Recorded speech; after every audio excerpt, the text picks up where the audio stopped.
ত্রয়োদশ জাতীয় সংসদ নির্বাচনের প্রচারণা শুরু করতে এখন সিলেটে বিএনপি চেয়ারম্যান তারেক রহমান বুধবার রাতে সিলেটে পৌঁছেই হযরত শাহজালালের পবিত্র মাজার জিয়ারত করেন তিনি। ওসমানী বিমানবন্দর থেকে মাজারে যাওয়ার পথে হাজার হাজার মানুষ হাত নেড়ে অভিবাদন জানান বিএনপি চেয়ারম্যানকে। সিলেট আলিয়া মাদ্রাসা মাঠে প্রথম নির্বাচনী সমাবেশে ভাষণ দেবেন তারেক রহমান। প্রতিনিধিকে সঙ্গে নিয়ে আরো জানাচ্ছেন সোহেল সামি। নায়াসিনামাইড ও স্যালিসাইলিক সমৃদ্ধ লিলি ফেস ওয়াশ যা ফেসের ডেড স্কিন সেল দূর করে দেয় দ্বিগুণ ফাস্টার ব্রাইটেনিং।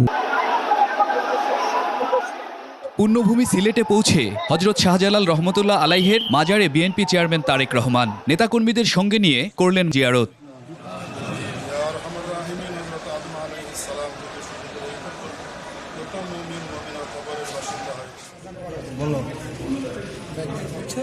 এর আগে বুধবার রাত 7:57 আকাশপথে সিলেট ওসমানী আন্তর্জাতিক বিমানবন্দরে পৌঁছান তিনি। বিমানবন্দরে অভ্যর্থনা জানান বিএনপির স্থানীয় নেতারা।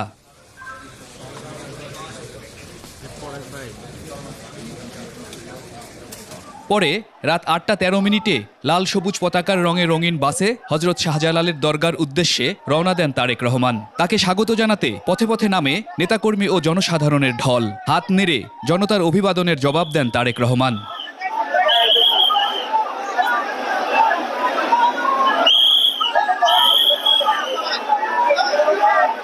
এর আগে সন্ধ্যা 6:38 গুলশানের বাসা থেকে রওনা হন তারেক রহমান। সস্ত্রীক এই সফরে বেশ কয়েকটি জেলায় নির্বাচনী সমাবেশ করবেন তিনি। বৃহস্পতিবার সকালে সিলেট আলিয়া মাদ্রাসা মাঠের জনসভা থেকে ত্রয়োদশ জাতীয় সংসদ নির্বাচনের দলীয় প্রচার শুরু করবেন বিএনপি চেয়ারম্যান। সোহেল সামি, 21 টেলিভিশন, ঢাকা।